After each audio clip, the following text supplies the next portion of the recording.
Olá, aqui é o Noé. No vídeo de hoje eu quero atualizar os assuntos bem recorrentes, como ansiedade, medos, manias, tristeza, que são assuntos importantes de considerarmos porque tem a ver com o nosso bem-estar emocional e com a nossa felicidade. Já tem vários vídeos no canal sobre isso, mas sempre é importante atualizar para dar um novo olhar, um novo jeito.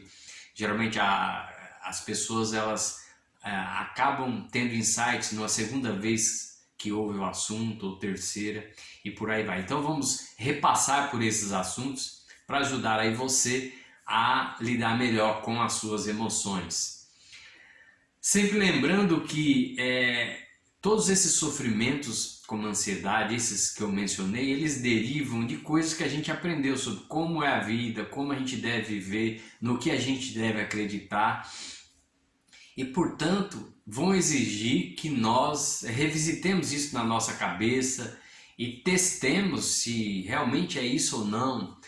Porque uma ideia boa, uma crença boa, um jeito bom de viver é aquele que traz resultados bons. Se o resultado é ruim, nós devemos trocar. É o próprio conceito de bem e mal, né? Uma vez é interessante ouvindo do Gasparetto o conceito de bem e mal. Ele ficou meia hora dando exemplos e explicando uma coisa muito óbvia que a gente não para pensar. O bem, para ser bem, tem que fazer bem. O mal é aquilo que faz mal. No dia a dia, o que acontece com a gente? A gente tem ideias ruins que fazem mal e a gente acha que isso é bem, porque está atrelado a um valor religioso ou a um valor moral. E é importante, se você quer ter felicidade interior, bem-estar, você precisa rever alguns conceitos como esse. Se uma coisa faz mal para a sua vida, ela é má. Se você viver isso, se você pensar nisso, se você se comportar por meio disso, você estará no mal. Estar no mal não é isso, não veja com aquele conceito que é ligado a questões religiosas. Mas estar no mal é estar num caminho que te faz mal. O que é estar no bem? É estar num caminho que produz em você coisas boas, felicidade, bem-estar emocional, prosperidade financeira, boas amizades, relacionamento bom. O primeiro conceito então que a gente tem que retomar é isso. Estar no bem é estar, portanto, vivendo dentro, sintonizado com aquilo que faz bem. Se sua vida está negativa, se você tem pensamentos negativos, vive doente, vive brigando com todo mundo, se você vive com medo, se você vive arruinado financeiramente, você está no mal. No sentido de que você está vivendo de um jeito, se comportando, pensando e acreditando em coisas que estão fazendo mal para a sua vida. Acho que isso já é uma definição que já daria para encerrar o vídeo aqui, mas vamos prosseguindo tratando dos assuntos propostos. A ansiedade, por exemplo, obviamente que existe uma ansiedade natural na nossa vida, sem a qual não sobreviveríamos, e essa precisamos ter claro que ela sempre vai existir e ela é boa, que tem a ver com o nosso sistema de defesa, o sistema arco-reflexo, o sistema de defesa. Então é normal que você esteja atento quando está dirigindo o carro, quando vai atravessar a rua, que você tenha um nível de preocupação saudável que vão te proteger. Então entenda isso como natural. E da mesma forma, esse medo instintivo, vamos falar assim. Ao atravessar a rua, olhar para os lados, esse é um medo instintivo. Agora note que isso não faz mal, que ele é um mecanismo para nos proteger. É diferente da ansiedade aprendida, da ansiedade cultuada pelas pessoas. Então, se você tem uma mãe, um pai ansioso, há uma tendência que você incorpore muito eles na sua personalidade, o que pode ser mudado a hora que você quiser, e você seja uma pessoa também muito preocupada e ansiosa. Então a primeira coisa a rever é, será que eu tenho do meu pai e da minha mãe em termos de ansiedade? Aqui você não se trata de apedrejar pai e mãe ou de demonstrar ou não amor a pai e mãe. A questão não é essa. Nós somos adultos e podemos conversar aqui de maneira aberta. É de reconhecer que existem coisas que nós incorporamos que fazem mal, e se fazem mal, precisamos eliminar, que é a questão, por exemplo, da ansiedade. Agora, existem outras coisas que trazem ansiedade. As pessoas já entendem, é isso de querer antecipar o futuro, é viver no futuro. Tem a ver com a questão de controlar. Muita gente acredita que é possível controlar a realidade, controlar o que vai acontecer com as pessoas e com o mundo. E obviamente nós não temos controle, nem deveríamos pensar em ter ou querer ter. Porque o ideal é viver livre, solto dessas coisas para a gente realizar os nossos objetivos.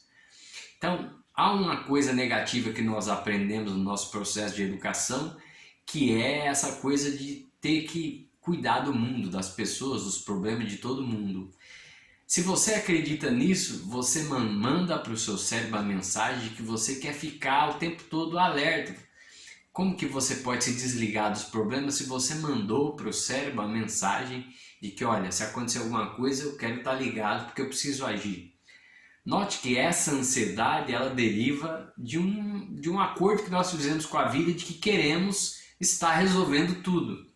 Então, enquanto você não soltar a vida, as pessoas, enquanto você não devolver a responsabilidade para as pessoas, para o mundo e ficar com você, com a responsabilidade apenas por você, essa ansiedade não vai, eu lamento dizer, mas ela não vai embora. Não adianta, você pode até entender o conceito, mas se você não mudar o hábito e, portanto, se desligar no dia a dia do exterior das pessoas e cuidar de você, a ansiedade não vai ser superada, porque ela deriva disso, de uma coisa nossa de querer controlar a realidade para que algo de ruim não aconteça e por as pessoas, ao mundo. Então é necessário uma profissão de fé de abandonar isso. Com relação às manias, o que eu posso dizer das manias é que elas têm a ver com essa linha do controle. Você acha que é possível controlar a realidade, né? Você acha que é possível controlar as pessoas. Então, essa crença, esse gosto pelo controle faz a vida da gente uma coisa bastante miserável e de muito sofrimento. Porque controle é exatamente o contrário de liberdade. Eu vejo que as pessoas adoram falar em liberdade, mas é da boca para fora.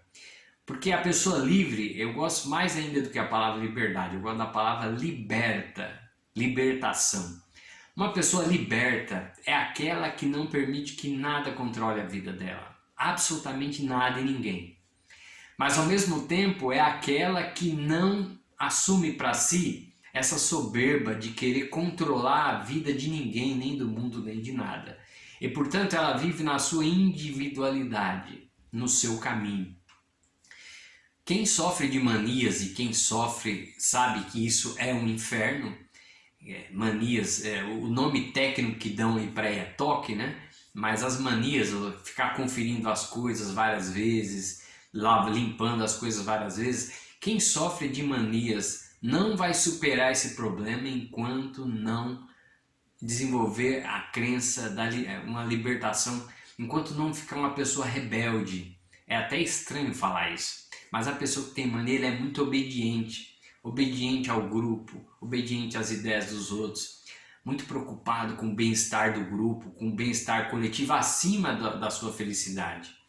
Então, eu sempre digo, para quem quer superar manias, precisa desenvolver a rebeldia. Como assim a rebeldia? O rebelde é aquele que não aceita nada controlando a sua vida. Se você desenvolver a rebeldia como crença, como valor, as manias vão desaparecer da sua vida. Exatamente porque a rebeldia, ou seja, o não controle, que é o contrário, portanto, do controle da manipulação, virou um valor para a sua vida. Então quem sofre de mania pensa nisso. Se não mudar a mentalidade da obediência para a rebeldia, vai continuar sofrendo bastante. Eu falava sobre os medos. O oposto de medo é coragem, todo mundo sabe disso, mas o problema é que a gente aprendeu errado. Que a gente deve ser corajoso para o mundo, sempre para o mundo, para as pessoas. O que é coragem para mim? Coragem para mim é a capacidade de você se expressar no mundo, expressar quem você é e a vida que você quer viver. Se você não expressa no mundo quem você é, exatamente como você é e com a vida que você quer viver em todos os aspectos, então você está se deixando dominar pelo medo. Ou seja, o que é o medo? É essa força contrária do exterior que vem das pessoas determinando um jeito de ser e de viver que vai massacrando a gente, que vai empurrando a gente para dentro. Como que você combate o medo? Você combate o medo exatamente desenvolvendo diariamente o hábito de ser você, de expressar, dizer não quando é não, dizer sim quando é sim, encontrando o seu caminho, escutando a sua voz interior.